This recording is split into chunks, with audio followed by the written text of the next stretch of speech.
Aitäh, Varro, selle sissejuhatuse eest. Kallid sõbrad, tänasel konverentsil räägime ilmselgetest ja lihtsatest asjadest. Elu on püha, abielu on mehe ja naise vaheline liit, lapsel on ema ja isa. Ja kui veel mõned aastakümned tagasi oleks tundunud kummaline nii elementaarsetel teemadel teha ettekandeid ning konverentse, siis täna on reaalsus see, et üha suuremale osale meie ühiskonnast jäävad need tõed järjest võõramaks. Või nagu üks vanem härrasmees mulle eile ütles, kui tänase konverentsi teemadest juttu tuli, ma küll püüan neid mõtteid selgitada, aga mulle tundub, nagu ma räägiksin arusaamatut ja võõrast keelt. Meie tänane konverents, kallid sõbrad, ongi suures osas selleks, et võiksime need elementaarsed tõed panna üheskoos kõlama avalikus ruumis, mida üha rohkem valitsevad segadus ja valed. Ning koonduda nende tõdede taha, et nad ühel päeval jälle kõigile hea tahtega inimestele oleksid üheselt mõistetavad. Kui küsida, milleks rääkida laste kaitsest, siis sellepärast, et on võimatu salata, et käimas on sõna otseses mõttes sõda laste vastu. Nii nende füüsilise elu, kui järjest enam ka nende identiteedi ja kogu inimloomuse vastu. Tõsi, see on osa revolutsioonist, mis on tegelikult kestnud sajandeid, kuid mis on eriti selgelt laste vastu pöördunud viimasel 5-6 aastakümnel. Revolutsioon, mille sisuks on Jumala loodud korra lammutamine ning selle asendamine kaosega, on nüüdseks pöördunud oma looja ära põlanud inimese enda vastu, eriti inimelu kõige haavatavamates etappides, selle alguses ja selle lõpus. Sellest revolutsioonist tuleb täna lähemalt juttu veidi hiljem.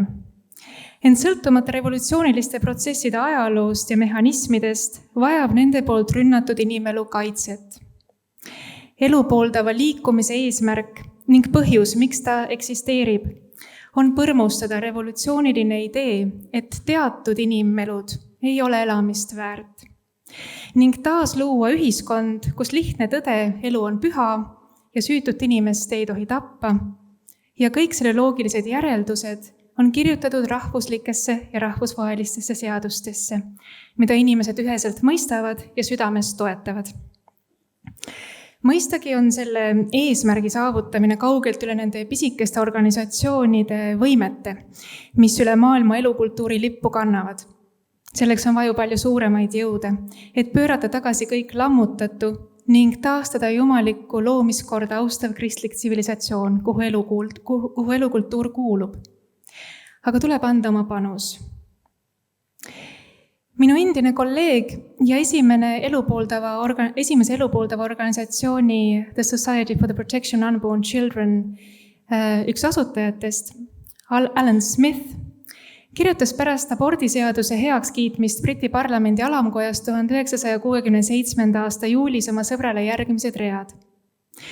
Kas on kokkusattumus, et alamkoda kiitis 3. lugemise heaks 14. juulil, mis on siis suure Prantsuse revolutsiooni aastapäev?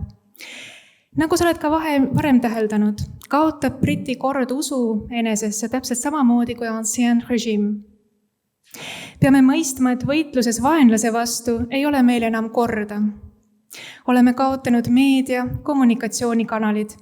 Usk võib teha meid edu või läbikukkumise osas selles maailmas ükskõikseks, kuid me peame alati võitlust jätkama.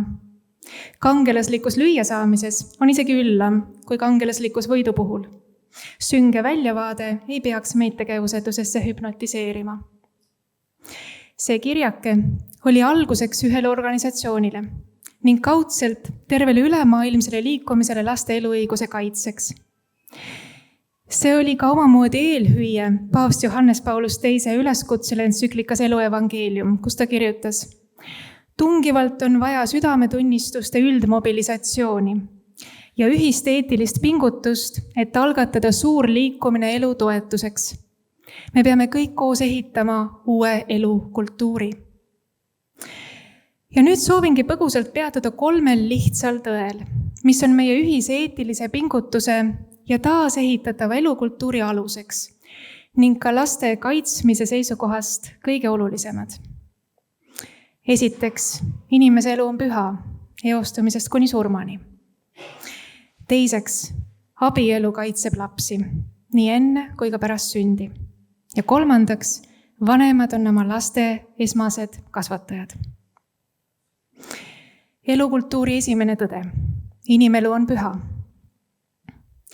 Rääkides täna laste kaitsest, peaks esimene küsimus olema, kuidas on kaitstud laste elu? Sest kui kellegi elu ei ole kaitstud, siis ei ole mõtet ühelgi teisel õigusel või hüvel, mida ühiskond võiks tagada. Tänases olukorras, kus iga 5. laps tapetakse enne oma sündi ja seda riigi rahalisel toel, peame tõdema, et lastel puudub kõige elementaarsem kaitse. Nii kaotavad oma elu enam kui 3000 last aastas ning alates 1956. aastast, kui abort Eesti territooriumil Nõukogude võimu poolt seadustati, on siin hukkunud üle 1,5 miljoni inimese enne oma sündi. See arv on suurem kui meie tänane rahvaarv. Ning see arv aitab ka mõista, miks on laste kaitsmisest enne sündi, vaatamata sügavale rahvastikukriisile, meie ühiskonnas raske rääkida. Sest see puudutab suurt osa meie rahvast isiklikult ja väga lähedalt ning osutab valusatele haavadele. Aga haavatud ühiskonnal, täpselt samuti nagu haavatud inimkehal, on 2 tuleviku väljavaadet. Hääbumine või paranemine. Peame rahvana kindlasti lootma paranemisele, ent see eeldab tõe tunnistamist, meeleparandust ja muutust. Ning tõde inimelu kohta on see. Inimene on inimene eostumise hetkest ning hiljem ei toimu tema arengus ühtegi sündmust, mis teeks temast rohkem inimese, kui ta seda oli varem. Inimene on loodud surematu hingega vabatahtega olendiks, Jumala enda näo järele ning sellest tulenevalt on tema elu püha, igas etapis ning teistega võrdse väärikusega. Selle loomuseadusliku tõe valguses tunnustavad iga inimese õigust elule nii Eesti Vabariigi põhiseadus kui ka rahvusvahelised lepped, eeskätt ÜRO inimõiguste ülddeklaratsioon ning lapse õiguste konventsioon. Viimane ütleb eriti selgelt, et laps vajab erilist kaitset, kaasa arvatud vastav seaduslik kaitse nii enne kui ka pärast sündi. Seetõttu on tõeline skandaal, et suur osa ÜRO liikmesriike ja on sellele vaatamata ning oma enda põhiseadustele vaatamata otsustanud laste sünnieelse tapmise seadustada. See omakorda on meid viinud ilmselt inimajaloo suurima moraalse pimeduseni. Sest kuidas muidu võiksime seletada seda, et igal aastal 60–70 miljoni sündimata lapse hävitamine maailmas ei tundu enam inimsuse vastane kuritegu, vaid reproduktiivõigus. See moraalne pimedus pigistab silmad kinni ka valu ees, mida miljonid naised, kes on abordiga seotud valede ohvriks langenud, oma südames kannavad. Rääkimata kõikidest teistest, kes nende haavu jagavad, isegi kui neil on olnud osa nende põhjustamises.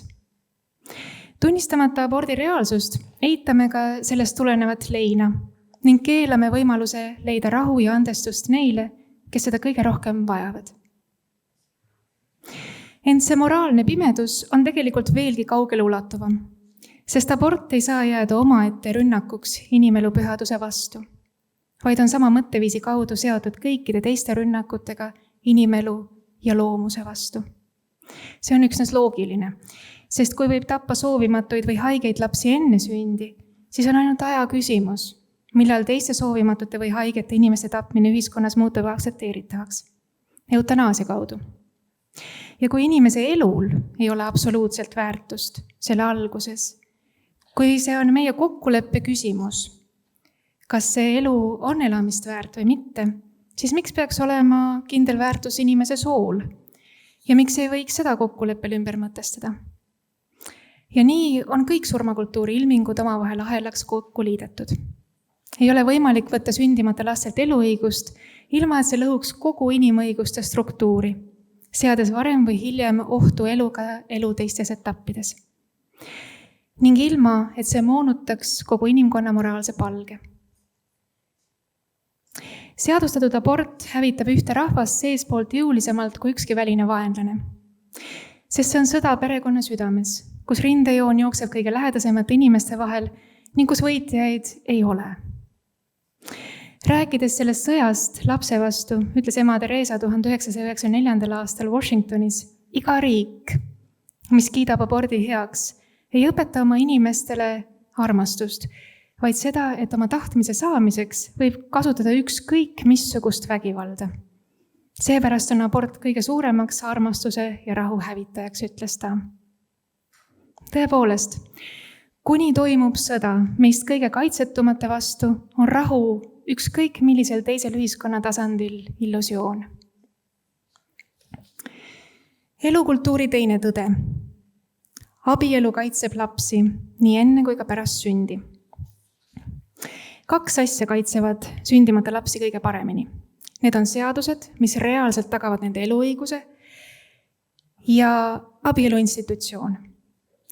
Näiteks Suurbritannia valitsuse statistika andmetel on lastel, kes on eostatud abielus, 4-5 korda suurem tõenäosus sündida. Ja nendel, kes on eostatud väljaspool abielu. Abielu on struktuur, mis kaitseb lapsi nii enne kui ka pärast sündi. Ja täpselt samuti nagu abordi seadustamine ei muutnud selle olemust, see oli, on ja jääb süütu inimese tapmiseks. Täpselt samamoodi ei muutu sooneutraalse nii-öelda abielu jõustamine abielu tähendust. Kuid see varjutab abielu ja perekonna väärtust. See omakorda nõrgestab lastekaitset, mida tõeline abielu pakub. Abielul on 2 omavahel lahutamatult seotud eesmärki. Elu andmine ja abikaasade ühtsus. Nende eesmärkide kunstlik lahutamine on kõikide abielu ja perekonnavastaste rünnakute juurpõhjuseks. Ent eriti selgelt lähtub sellest samasooliste nii-öelda abielu, mis tahtlikult lahutab abikaasade omavahelise suhte ja laste saamise.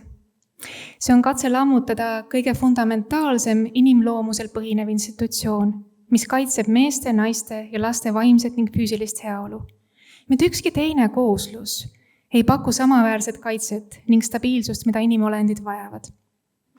Lastel, kes kasvavad üles abielus ema ja isaga, on paremad tervisenäitajad, nad tulevad paremini toime koolis, hilisemas karjääris ning omaenda abielus. Kui peame laste heaolu oluliseks, siis peame pidama abielu mehe ja naise vahel oluliseks. Toetudes andmetele Rootsist, Norrast, Taanist, Hollandist, Hispaaniast, Kanadast ning USA'st, kinnitab sotsiaalteadlane ning tunnustatud perepoliitika asjatundja Dr. Patricia Morgan, et sooneutraalne abielu edendab ideed, mille kohaselt abielu ei ole vanemlusega olemuslikult seotud. Samasooliste abielu, ütleb ta, soodustab ka heteroseksuaalsete juhusuhete kasvu ning abielu välise kooselu kasvu. Abielu ümberdefineerimine lõhub laste kasvamiseks parima keskkonna.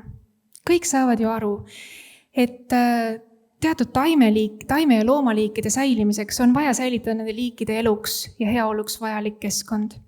Miks muidu tehtaks sedavõrd suuri pingutusi, näiteks Amazonase vihmametsade ja teiste ökosüsteemide säilitamiseks? Ja selleks, et liigid, mis neid vajavad, jaaguarid ja jõedelfiinid ja kes kõik veel, et need säiliksid. Kui palju enam peaksime kaitsma abielu ja perekonda, mis kaitseb last? 3. elukultuuri tõde. Vanemad on oma laste esmased kasvatajad. 1948. aastal kirjutatud ÜRO inimõiguste ülddeklaratsioonist leiame, et vanematel on oma laste hariduse valikul eesõigus. See artikkel võrsus kibedast kogemusest teise maailmasõja ajal, kui natsionaalsotsialistliku režiimi püüdluseks oli muuta Saksa haridussüsteem valitsuse programmi indoktrineerimise mehhanismiks. Ehk teisisõnu, üks olulisemaid õppetunde, millest ülddeklaratsiooni kirjutajad püüdsid lähtuda, oli sõjaaegne kogemus, et vanemate järelevalve hariduses on hädavajalik rahu ja turvalisuse säilitamiseks ühiskonnas. Praegu näeme ka sootuks vastupidist suundumust. Liikmesriike survestatakse ÜRO enda agentuuride ja teiste võimsate rahvusvaheliste huvigruppide poolt rahastatud LGBT propagandat haridussüsteemis kasutama, sõites halastamatult üle vanemate õigusest otsustada selle üle, mida nende lastele õpetatakse. Ja niipea, kui sooneutraalne abielu jõustatakse, järgneb sellele tingimata vastav õpe lasteaedades ja koolides. Seda kinnitab teiste riikide kogemus. Inglismaal seadustati nii-öelda homoabielu 2014. aastal ning täna õpetatakse 4-aastastele poistele, et kui nad suureks kasvavad, võivad nad abielluda mehega. Ja sama pisikestele tüdrukutele, et kui nemad suureks kasvavad, võivad nad abielluda naisega. Ja veel õpetatakse neile, et kui 2 naist või 2 meest, kes teineteist armastavad, seda soovivad, siis võivad nad saada lapse ja kõik nad on õnnelikud. See on tänaseks tehtud kohustuslikuks ka kristlikele koolidele, kes võivad oma väärtusi õpetada LGBT väärtuste kõrval, aga mitte nende asemel. Kui sooneutraalne abielu lahutab lapsed oma bioloogilistest vanematest füüsiliselt ja muidugi sellest tulenevalt ka vaimselt ja hingeliselt, siis need programmid võõrandavad lapsed oma vanematest vaimselt neile õpetatava väärtussüsteemi kaudu. Mõtlema panev on seegi, et maailma suurim aborditeenuste pakkuja Planned Parenthood Federation, mille haru on Eesti Seksuaaltervise Liit, on juba aastaid kaasatud ÜRO tegevusse, tegemata mingit saladust sellest, et nende esmane huvi ei ole propageerida aborti või teisi niinimetatud reproduktiivteenuseid, vaid kohustuslikku seksuaalkasvatust koolides. Ja see on ka loogiline, sest koolipõhine seksuaalkasvatus, nii nagu see paljudes riikides täna toimub, hävitab laste loomuliku ettevaatlikkuse ja puhtuse, julgustab neid seksuaalselt eksperimenteerima ning tõukab nad varakult rasestumisvastaste vahendite ja aborditööstuse mõjusfääri enamasti nende oma vanemate teadmata. Ja täpselt nagu vanematel tuleb seista vastu lapse füüsilisele väärkohtlemisele või kiusamisele koolis, tuleb seksuaalkasvatuse programmide sisseviimisel hakata kindlasti seisma vastu ideoloogilisele väärkohtlemisele. Vanematel on see õigus ja kohustus, sest vanemad on juhitud armastusest oma laste vastu. Ja vanemad on ühtlasi ka parimad eksperdid oma laste osas, mida, millal ja kuidas seksuaalsusest rääkida, lähtudes inimloomusest ning inimseksuaalsuse tõelisest tähendusest. Johannes Paulus II kinnitas oma entsüklikas Elu evangeelium, et ei ole mingit lootust ehitada elukultuuri õpetamata noortele tõde inimseksuaalsuse kohta. Eriti oluline on kasvatada austust elu väärtuse vastu alates selle algusest. Seksuaalsuse labastamine kuulub peamiste tegurite hulka, mis on viinud uue elu põlgamiseni. Ainult tõeline armastus on võimeline elu kaitsma. Ei tohi olla mingit kõrvalehiilimist, erilisest kohustusest teismeliste ja noorukite ees pakkuda neile õiget õpetust seksuaalsuse ja armastuse kohta. See õpetus hõlmab kõlbelise puhtuse harjutamist, sest see on voorus, mis soodustab isiku küpsemist ja teeb ta võimeliseks austama keha abielulist tähendust.